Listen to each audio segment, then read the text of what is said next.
Morning, I'm Derek Meyer. I own Hixon Mortgage Company here in Bend, Oregon. My company is responsible for loan volumes of $175 million, and we've served over 350 families in 2025. And a majority of that is new construction. So today we're talking about how to negotiate on new construction. Most people walk into a builder's sales office and get steamrolled. Sales reps are trained killers. You are not. You're emotional.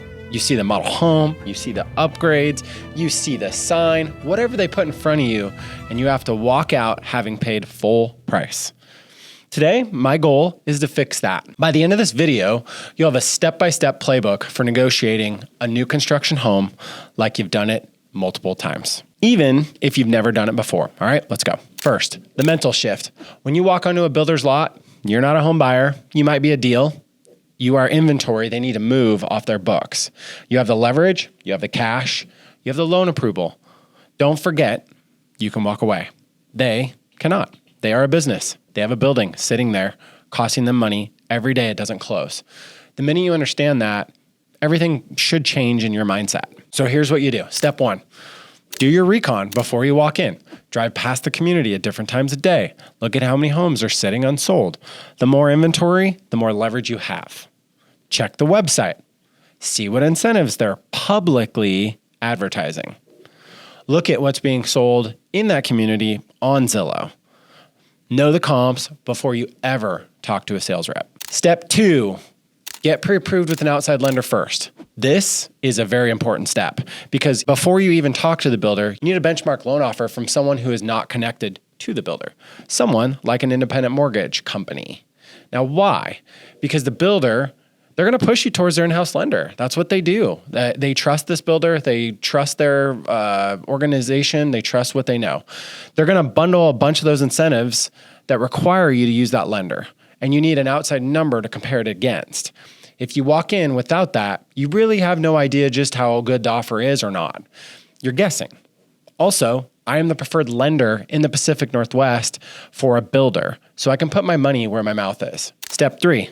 Walk in, maybe cold, don't show a bunch of emotion. The sales rep is going to ask you what you love about the house. They're going to ask you if you can see your family living there. They're trained to get you emotional. Your job is to stay flat. You are shopping. You're comparing. You might love this house. You might love the one across the street more. Tell them that out loud, even if it's not true. Step four, ask the right questions. Not what's the price? Everyone asks that. The real questions are, what is the full incentive package right now? What expires this month? What are your average days on market for unsold inventory? What flex dollars are available now? How much can the incentive go towards closing costs versus rate versus upgrades? Has this home seen any price reductions? These questions tell the sales rep that you know what you're doing. The whole tone of the conversation tends to change. Step five, get the incentive package in writing. Always. A verbal offer is worthless. Make them put every number on paper, including expiration dates. If they won't, you're not dealing with a serious offer, and just walk out. Step six, don't be afraid to ask to split the incentive. Builders typically want you to dump the entire incentive into the rate buydown because that obviously protects their headline price. You can split it. You can ask some towards the rate, some towards closing costs, some towards upgrade like the fence, the blinds, the appliance, the windows, the treatments, or even towards the purchase price. The first allocation is never the best allocation, even if it is.